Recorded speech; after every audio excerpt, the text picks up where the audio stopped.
నమస్కారం. ఈరోజు మనం చందమామ కథలలో దీపం ఆరింది అనే కథను వినబోతున్నాం. ఈ కథను పాలంకి వెంకటరామచంద్రమూర్తి గారు రచించారు. అనగనగా ఒక పల్లెలో ఒకానొక చాకలి ఉండేవాడు. ఆ చాకలికి ఒక గాడిద ఉండేది.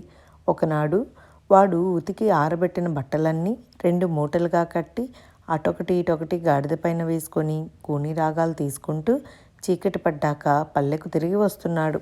కొండ పక్కనే ఏదో శబ్దం వినిపించి ఆగాడు.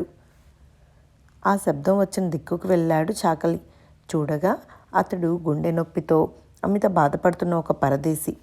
తన వెంట రమ్మని ఎంతగానో పిలిచాడు చాకలి. కదలలేను, గాడిద మీద ఎక్కించుకుపో అన్నాడు వాడు. అప్పటికే గాడిద నడ్డి మీద బరువు ఎక్కువగా ఉండడం వల్ల చాకలికి మనస్కరించింది కాదు.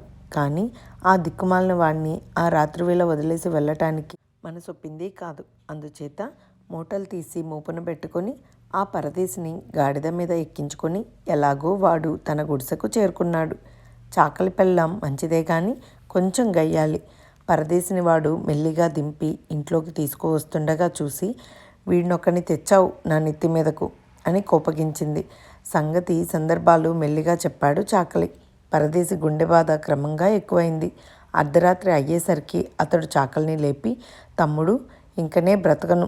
నా మూటలో గంధపు చెక్కతో చేసిన చిన్న పెట్టె ఒకటి ఉంది, అది నువ్వు తీసుకో అందులో అని ఇంకా ఏదో చెప్పబోతూ ఉండగానే ప్రాణాలు పోయినాయి.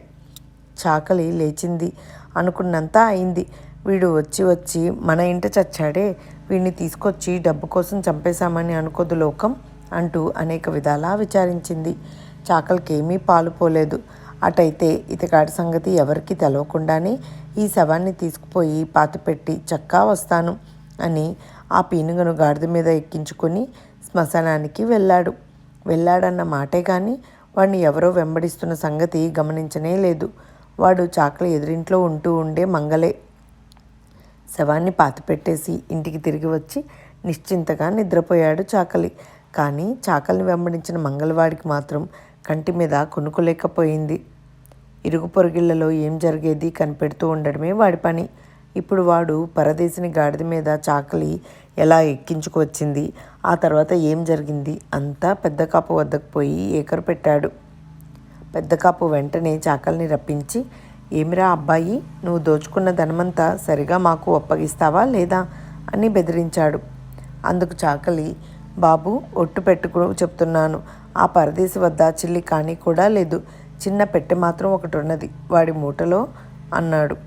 పెద్ద కాపు ఆ పెట్టె తెప్పించి చూసేసరికి దానిలో పాత తాటాకు ముక్క ఒకటి, దీపం లాంటిది ఒకటి తప్ప మరేమీ కనిపించలేదు. ఆ తాటాకు ముక్క మీద ఏదో రాసి ఉంది కాపుకి తెలియని భాషలో. కాపు విసుక్కొని మంగల్ని 2, చాకల్ని 2 తిట్టి పొమ్మన్నాడు. పోతూ ఉన్న చాకల్ని ఆపి, పెద్ద కాపు, ఈసారికి నేను వదిలేశాను. ఈ పెట్టె నువ్వే పట్టుకుపో.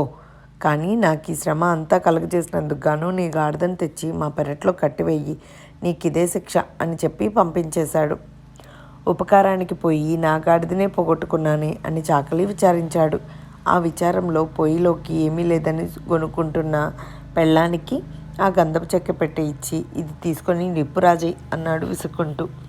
ఆ పెట్టెలో తాటాకు ముక్క మీద అక్షరాలు చూసింది చాకలిది. ఆమెకు వింతగా తోచింది. ఇదేమిటో ఎవరి చేతనైనా కాస్త చదివించుకురారాదు అన్నది భర్తతో. వాడు వెంటనే ఊళ్ళో శాస్త్రులు గారి దగ్గరకు ఆ ముక్క తీసుకుపోయి చూపాడు. ఆయన అదంతా చదివి, ఇదేదో మంత్రం రా అబ్బి, ధనం పాతి పెట్టిన చోటుకు వెళ్ళి ఈ మంత్రం చదివితే ఆ ధనం వశమవుతుందట అని చెప్పి ఆ వెంటనే ఏం లాభంలే అంటూ పెదవి విరిచాడు. బాబు, అలా ఊరుకున్నారేం అన్నాడు చాకలి. ఏం లేదురా, ఈ మంత్రం చదివేటప్పుడు పంచలోహాలతో చేసిన మంత్రదీపం వెలిగించాలట. అటువంటి మహిమగల దీపం మనకెక్కడ దొరుకుతుంది, ఒట్టి మాట అన్నాడు శాస్త్రులు చెప్పిన ఈ మాట వినగానే చాకలివాడు ఇంటికి పరిగెత్తుకుపోయి తన వద్ద గంధపు పెట్టెలో ఉన్న ఒక దీపపు బుడ్డి తెచ్చి ఆయనకు చూపించాడు. అప్పుడు ఆ బ్రాహ్మణుడు చూచి అదే మంత్రం దీపమని తెలుసుకొని ఆరిపిడిగా, ఇదెక్కడ సంపాదించావురా అనేసరికి వాడు కథంతా చెప్పుకొని వచ్చాడు. బ్రాహ్మణుడు మళ్ళీ ఒకసారి తాటాకు బాగా పరిశీలించి, అయితే ఆ పరదేశి నీకెక్కడ కనపడ్డాడ్రా అని ఆత్రంతో ప్రశ్నించాడు. చెప్పాడు చాకలి. ఆ రోజునే అర్ధరాత్రి వేళ పిట్టకైనా తెలియకుండా బ్రాహ్మణ్ణి వెంట పెట్టుకుని వాడు అడవిలోకి కొండ వద్దకు చేరుకున్నాడు. ఆ పరదేశి తనకు కనపడ్డ చోటున ఆగి తన చేతిలో ఉన్న మంత్రదీపం వెలిగించాడు. ఆ దీపం వెలుగున శాస్త్రులు తాటాకు ముక్క మీది మంత్రం చదవసాగాడు. ఆశ్చర్యం! వెంటనే కుత శబ్దం ప్రారంభమై కొంతసేపు అయ్యేసరికి ఎదురుగా ఉన్న కొండ లోపల ద్వారం ఒకటి తెరుచుకుంది. శాస్త్రులు చాకలి ఆశ్చర్యపడి నిబ్బరంగా ద్వారం లోపల ప్రవేశించారు. కిందని మెట్లు కనపడినాయి. ఆ మెట్లమ్మటే దిగి వెళ్ళేసరికి 2 పెద్ద రాగి బిందెలు, వాటి పక్కనే విచ్చుకత్తులతో ఒక యక్షుడు కనపడ్డారు. బ్రాహ్మణుడు భయపడ్డాడు. కానీ అబ్బాయి, దీపం మాత్రం ఆరిపోనివ్వకు సుమా అంటూ చాకల్ని హెచ్చరించాడు. యక్షుడు ఏమీ అనకుండా బొమ్మలాగా అలాగే నిలబడి ఉన్నాడు. శాస్త్రులు అటు ఇటు చూసి మెల్లిగా బిందెల మూతలు తీశాడు. వాటి నిండా రత్నాలే, అన్నీ బంగారు మోహిరీలే, అవన్నీ ముత్యాల హారాలే. కన్నులు జిగేల్మనిపించినాయి.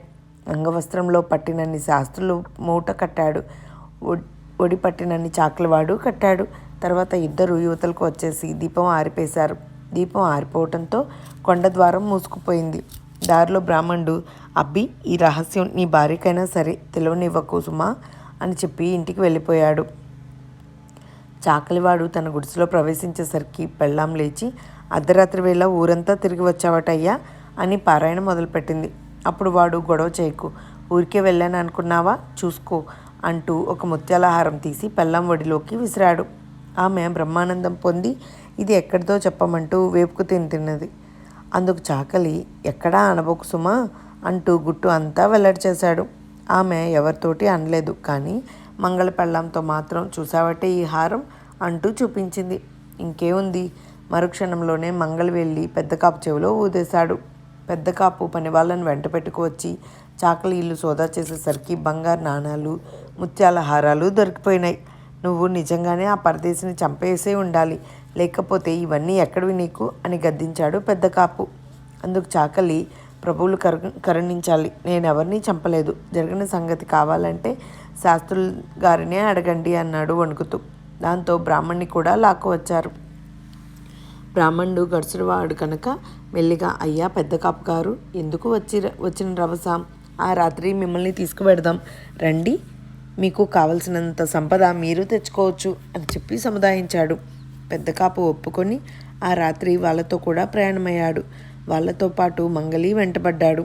ఇది వరకులాగానే చాకలి మంత్రదీపం వెలిగించి చేత పట్టుకోగానే ఆ వెలుగున బ్రాహ్మణుడు మంత్రం చదవసాగాడు.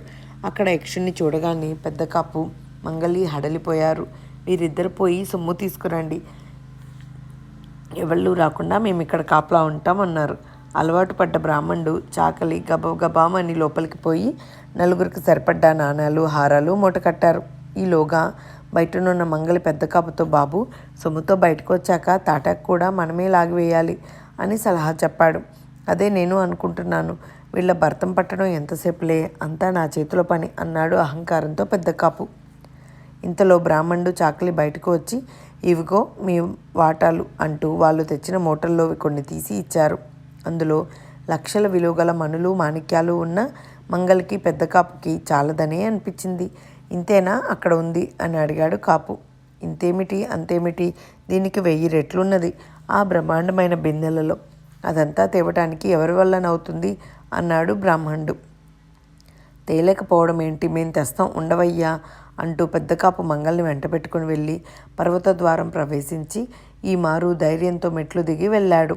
వాళ్ళిద్దరూ అలా లోపలికి ప్రవేశించారో లేదో పెద్ద గాలి వచ్చి మంగళ చేతిలో ఉన్న దీపం కాస్త ఆరిపోయింది.